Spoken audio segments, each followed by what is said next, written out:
Kale had always been fascinated by the floating gardens of Urindor. Though at 8 years old, fascination for him meant climbing on precarious branches and pretending the anti-gravity blossoms were dragons he had to defeat with his imaginary sword. Liara had laughed at his dramatic swoops and dives, her long ears twitching in amusement, catching the faintest rustle of the garden's tiny hovering insects. The ears were expressive, a signal system of their own. A flick meant curiosity, a tilt meant mischief, and a quiver, well, that meant she was trying very hard not to laugh at something utterly ridiculous. That day, Kale had insisted on scaling a particularly slippery vine that stretched impossibly high, looping around a floating water sphere that shimmered with bioluminescent fish suspended inside.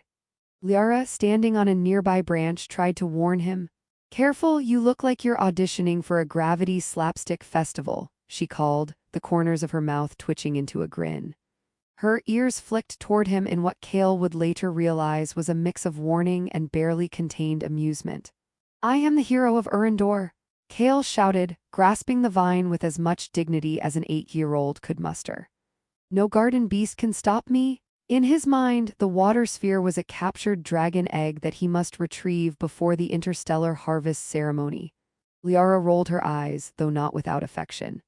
"Then don't let the dragon eat your boots, hero. Those are new." Despite his wild theatrics, Kale had always been careful, not cautious, but clever.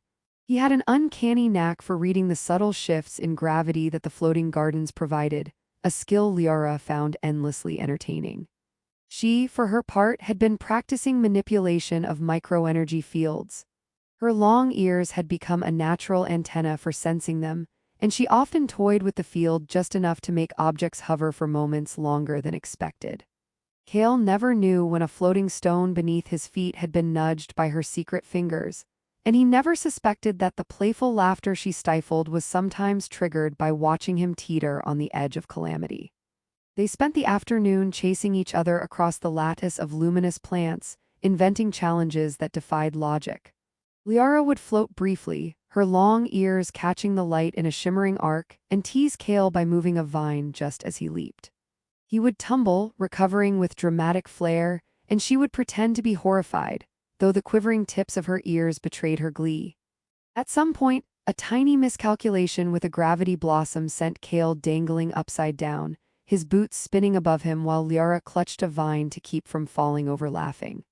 "You know," she said between giggles, "I think the trees are conspiring against your heroics." The sun, or whatever star approximated a sun here, cast a green-gold haze across the colony, making everything shimmer in a way that almost felt magical.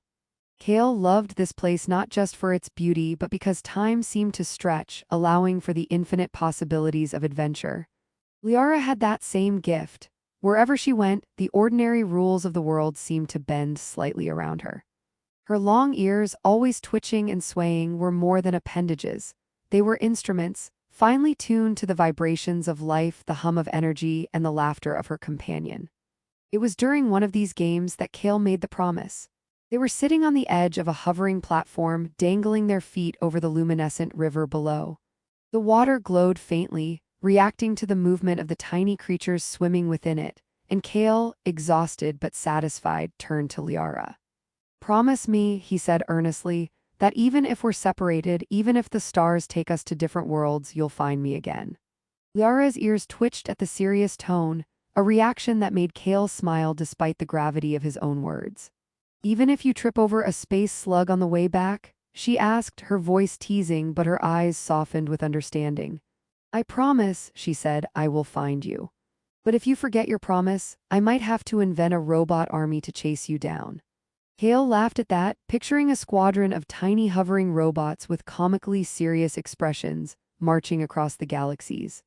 "Deal," he said, shaking her hand, which was small and warm. "Deal."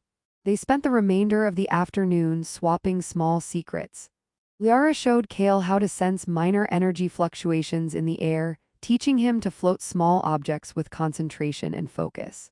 Kale, in return, made up ridiculous names for the colony's creatures, giving each a backstory so elaborate that Liara found herself laughing until tears blurred her vision. At one point, a curious insect hovered close and Kale gave it a dramatic bow. "I dubbed thee Sir Flapsalot, guardian of the floating gardens." Liara nearly fell off the platform laughing, and the insect, unaware of its new title, simply buzzed in protest. The day ended with a quietness that felt unusual, the kind that stretches the moments and makes them heavy with unspoken anticipation. Kale's departure was approaching, his family had received an urgent recall to Earth, and the looming separation was unavoidable. Liara tried to hide her worry with jokes. "Don't let them beam you up without your boots," she quipped, but the twitching of her ears betrayed her anxiety. When the transport ship arrived, Kale ran to the edge of the platform, waving frantically, his feet almost slipping on the luminescent moss. Liara stood behind the barrier, her long ears quivering in a pattern only she knew, a silent Morse code of farewell and hope.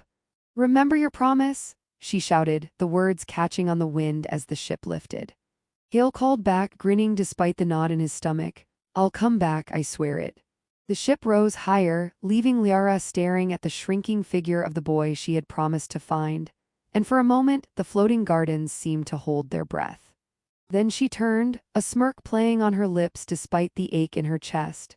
"He better remember his promise or I might have to chase him across half the galaxy," she muttered to herself, adjusting the metallic ornament on one of her ears. She twirled a small energy sphere in her palm, the glow reflecting in her eyes, and whispered, "And I'll be ready." The gardens swayed gently, the floating creatures returned to their playful dances, and somewhere above the clouds of Urandor, a young human boy's laughter faded into the stars, leaving behind the seed of a bond that no distance, time, or universe could entirely erase. Kale had returned to Earth, a city of endless neon and humming hover cars, but his mind never really left Urandor. Nights were the hardest, when the synthetic moonlight spilled through his apartment windows and cast strange reflections on the walls. He would close his eyes and imagine the floating gardens, the soft hum of energy fields, and most vividly, Liara's long ears twitching whenever she laughed. He tried to focus on his studies, his work, the routines of human life, but a subtle, unrelenting pull tugged him toward the stars. Somewhere in that vast expanse of the galaxy, she waited, and the promise he had made as a boy clung to him like a second skin. Liara, on her side of the galaxy, had grown into her peculiar blend of grace and mischief. Her long ears, now adorned with delicate, reflective ornaments, twitched constantly, alert to the subtle vibrations of energy that flowed through the colony. She had become something of a local legend, though she didn't seek it. Floating drones that served as messengers or companions often found themselves part of her playful experiments. One morning, she had caused all the small drones to hover upside down, chasing each other in chaotic spirals, until the colony's elder complained that gravity itself might be offended. Liara had simply smiled, tilting her head and letting her ears flick like antennae, and muttered, "Gravity has a sense of humor too, you know." Hale, meanwhile, stumbled through the eccentricities of Earth life. His AI assistant, a tiny sphere with an attitude problem, frequently made sarcastic comments about his lack of direction, especially when he tried to multitask. Calculating probability of human adulthood success, 27%, the AI would say with a synthetic sigh. Kale often replied, "Don't forget to factor in interstellar reunions," and the AI would groan, as if disappointed that the data set included impossible promises made to alien girls with long ears. Despite the absurdity, Kale held onto those memories with the sort of stubborn devotion that could drive humans to madness or heroism. Years passed with small reminders of Urandor cropping up in the most unexpected places. Kale found himself sketching plants with strange floating blossoms during moments of idle thought, catching himself mimicking Liara's precise tilts and flicks of her ears in his daydreams. And Liara, ever observant, sensed a ripple in the cosmos every time he thought of her. Sometimes she would joke with her small circle of friends that she had invented a cosmic GPS tuned specifically for his emotions. "He's out there," she said, "probably wearing socks that don't match again and tripping over gravity anomalies just to annoy me." Her friends laughed, but she knew that the distance did not diminish the bond. They were tethered by invisible threads of promise and memory. Then, on a routine day that felt ordinary in every way, Kale received an unusual signal. It wasn't the standard galactic communication format. The modulation was erratic, playful even, and it carried a faint hum that reminded him of Urandor's floating gardens. He replayed it 3 times before it clicked. The tone, the irregular pulses, the faint glimmer in the audio spectrum. It was her. Liara had somehow encoded a message that only he could recognize, a cosmic breadcrumb trail meant to awaken the memory of their childhood promise. He felt his pulse quicken, a mixture of disbelief and excitement. He activated his AI assistant. "Decode this, please." The sphere word spat out a dozen technical warnings and finally blinked a phrase in luminous text. "He's coming." Kale acted immediately. The city seemed less vibrant as he moved through it, the neon lights reflecting in the puddles of last night's synthetic rain. He purchased a small starcraft, brushed off the minor absurdities of interstellar travel training, and prepared for departure. The AI assistant, clearly unamused, quipped, "Probability of survival if you remember the promise, 94%. Probability if you forget your packing list, 2%. Kale laughed despite the tension. "Noted," he said, tossing a stray gravity stabilizer into the cargo bay. Liara, unaware of the exact timing of his journey, felt a subtle energy shift in the colony's atmosphere as the signal bounced through the network of floating nodes. She tilted her head, ears twitching in a complex rhythm. "Ah," she whispered, "the human remembers." The words were carried on a current of energy, playful and teasing, as if challenging him to live up to the promise in the face of cosmic absurdities. She floated along the corridors of the colony, occasionally nudging small objects with her telekinetic influence, ensuring that the environment around her was as chaotic and unpredictable as her own sense of humor. As Kale's ship pierced the void between systems, he thought about their childhood games, the floating vines, the luminescent fish, the gravity blossoms that had sent him upside down more than once. He imagined Liara's laughter echoing in zero gravity, her ears flicking in delight. Occasionally, he chuckled aloud at the memory, despite the serious task ahead. The universe, vast and unyielding, seemed to shrink in those moments, folding neatly around the promise he had made long ago. Meanwhile, Liara prepared for his arrival with the same mischievous precision she applied to everything. She adjusted small energy currents to create subtle illusions, floating lights that would dance around him when he arrived, and programmed a minor anti-gravity obstacle course for him to navigate as a playful test. "If he's truly my human," she muttered, "he'll survive the gauntlet and still look endearing while doing it." Her friends watched in amusement as she moved about, orchestrating the little cosmic pranks that had become her signature style. The stars themselves seemed to conspire in the reunion, scattering light across the void in playful patterns, as though the universe had a sense of humor. Kale's ship shuddered through micrometeor showers, his AI making sarcastic commentary on each near miss, but he barely noticed, lost in anticipation. He could almost hear her voice in the hum of the engines, the quiver of her long ears in memory, teasing him about every misstep he had ever made. As the distance between them closed, the colony of Urandor emerged on the view screen, floating like a jewel against the vast black velvet of space. Kale's heart raced with a mixture of anxiety and delight. He remembered the promise, remembered her laughter, remembered the ears that had twitched at every twist of fate. Somewhere within the floating gardens, she was waiting, plotting playful obstacles and joyous reunions alike. And Kale, finally understanding the weight and the absurd beauty of a childhood vow stretched across years and light years, felt a thrill of certainty. He was coming home. Kale's ship trembled as it pierced the outer energy fields surrounding Urandor's colony. The approach was neither subtle nor graceful, as he had forgotten to recalibrate the stabilizers, and the AI assistant spent the entire journey commenting sarcastically on the odds of a heroic crash landing. Kale ignored it, peering out at the floating gardens below, glimmering like liquid emeralds suspended against the pale turquoise sky. Somewhere among those gardens, Liara waited, and the anticipation made him simultaneously nervous and exhilarated. The memory of her long ears flicking in amusement as he tumbled upside down years ago played in his mind, a tender echo of the boy he had once been. Liara sensed his arrival before he even docked. Her ears twitched like finely tuned antennae, catching the subtle vibrations in the energy currents surrounding the colony. She had prepared for this moment with the combination of meticulous planning and chaotic whimsy that defined her. Tiny floating drones darted in playful loops around the landing zone, forming patterns of light that spelled out cryptic messages only Kale would recognize. "Welcome back, hero," one drone blinked. Another scribbled in the air. "Don't trip on the anti-gravity tiles." She could not help the small smile that tugged at her lips, her ears quivering as if to announce, in silent Morse code, both amusement and affection. Kale maneuvered the ship through the entry corridor, the craft tilting precariously as gravity fluctuations nudged it unpredictably. The AI assistant muttered darkly, "Probability of survival given current operator incompetence. 37%. Kale shot back, "I'll add 63% for charm and destiny," and narrowly avoided scraping the outer hull on a floating energy conduit.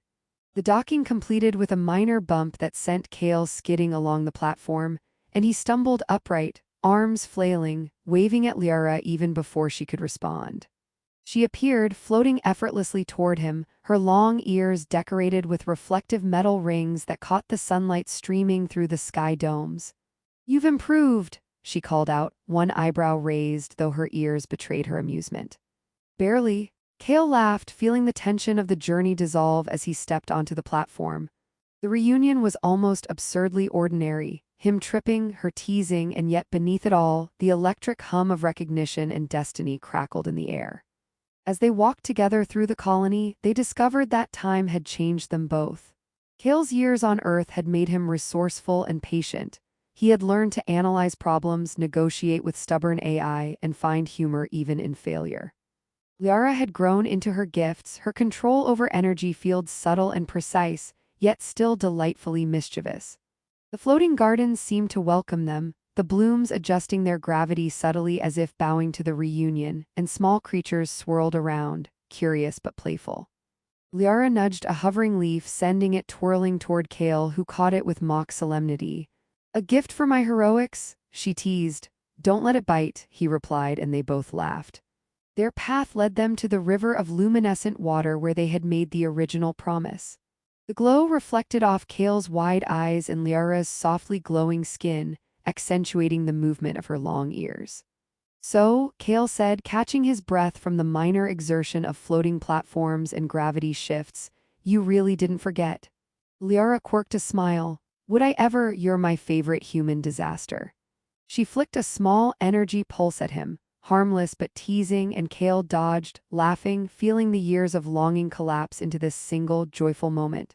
They reminisced, playfully revisiting their childhood adventures from gravity blossoms to hovering insects with absurd names.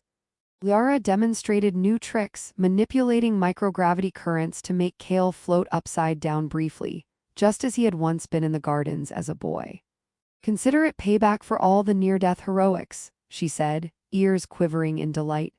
Kale returned the favor, sketching improvised constellations in the air with energy pulses, the patterns dancing around her in complex loops. Humor softened the gravity of their long separation, reminding them that love could coexist with playfulness and absurdity.